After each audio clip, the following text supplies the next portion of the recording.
council. No fleets moved. No warnings were broadcast, just silence. And silence, to the arrogant, sounded like surrender.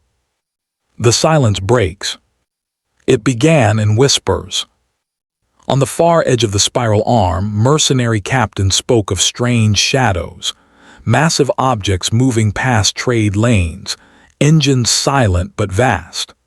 A border station caught a flicker of transmission in old human languages, indecipherable but heavy, like a funeral dirge. Then came the ping. Every Drelkari command ship received it simultaneously. A simple human transmission, just 5 words, repeated endlessly in their own language. No warning, final response. The council chambers fell quiet. The admirals sneered but said nothing. Surely this was bluff. Surely Earth was grasping at intimidation, a final desperate cry before retreat. And yet scouts vanished. Outposts went dark. Patrol fleets failed to report back. When the Drelkari High Fleet assembled to review the situation, the skis above their capital system shifted. And humanity answered. The engines of retribution. They came not with fanfare, not with threats, but with inevitability. From the void emerged vessels no Drelkari records had ever catalogued.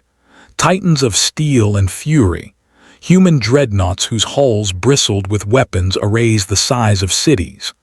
Their silhouettes blotted out suns, their shadows cast over entire worlds. The Drelkari fleet surged to meet them, thousands strong, veteran warships brimming with confidence. They did not last minutes. Human railguns spoke with thunder that split planets. Beams of coherent energy carved through armadas as though they were mist. Swarms of autonomous strike craft poured from the dreadnoughts in tides, cutting down every fighter, every gunship, every desperate response. Drelkari admirals, once so arrogant, screamed orders no one could follow. Their comms filled with chaos, static, then silence. And then Earth spoke again. A single voice, calm, cold, filled every channel in the system. Orpheus IV was your lesson. This is your answer. One by one, the Drelkari shipyards blossomed into fire. Orbital stations ruptured.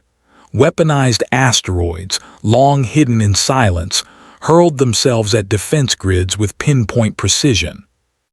The Drelkari Empire had spent centuries crafting its dominion. In hours, it unraveled. The world breakers. On the ground, it was worse. Where once the Drelkari had hunted settlers for sport, humanity's soldiers now descended like storms. Exosuits tall as towers strode across battlefields, impervious to artillery.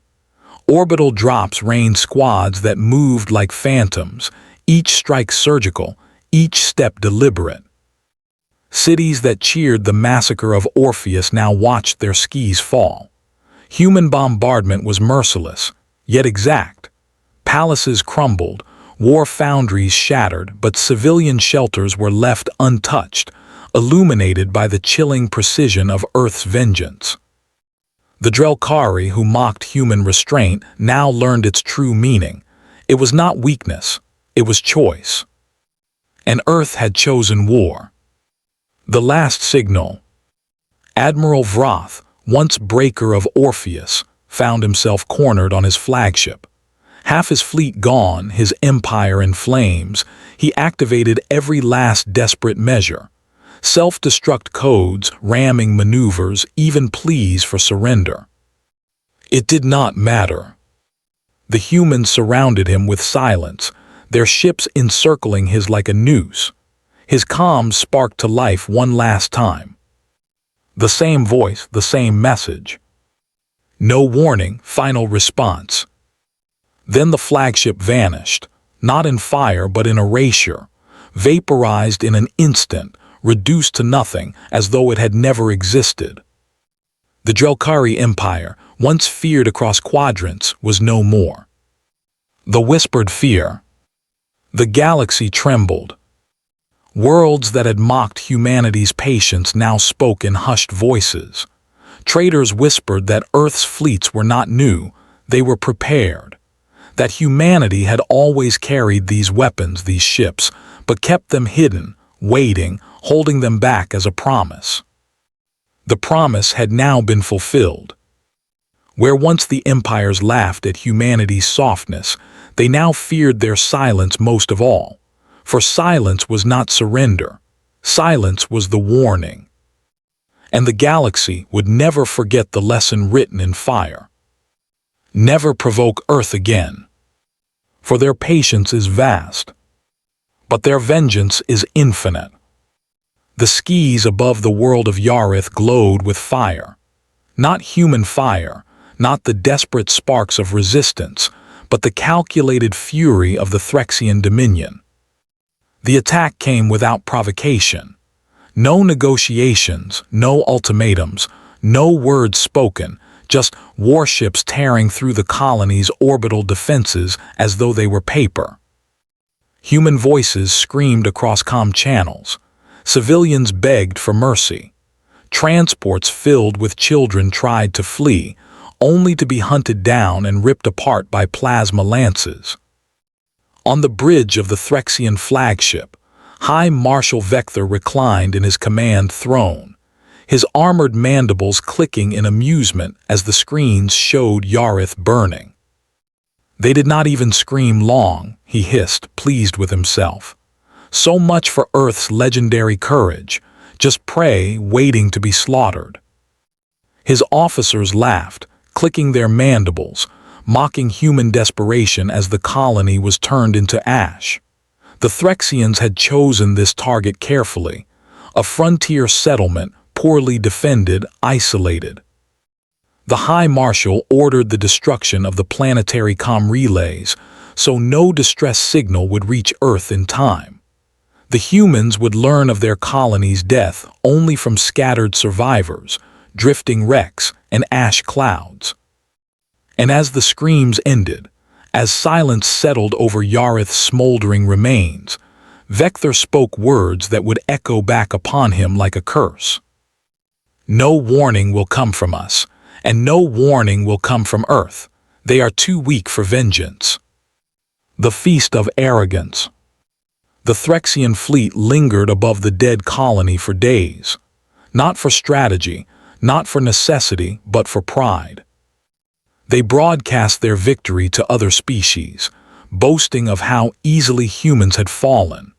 Their arrogance spread like wildfire, infecting other opportunistic empires who had long feared Earth's growing influence. See, one broadcast sneered across open channels. The humans were a myth of war, nothing more. Their legends of endurance lies. Their colonies, their fleets, their people vulnerable. Break them once and they shatter. Alien rulers nodded in smug satisfaction. The Threxians had drawn first blood, and Earth had given nothing in return.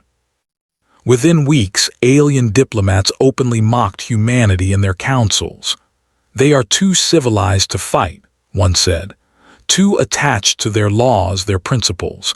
They cannot retaliate without warning, and without warning they will do nothing at all. The Threxians laughed the loudest.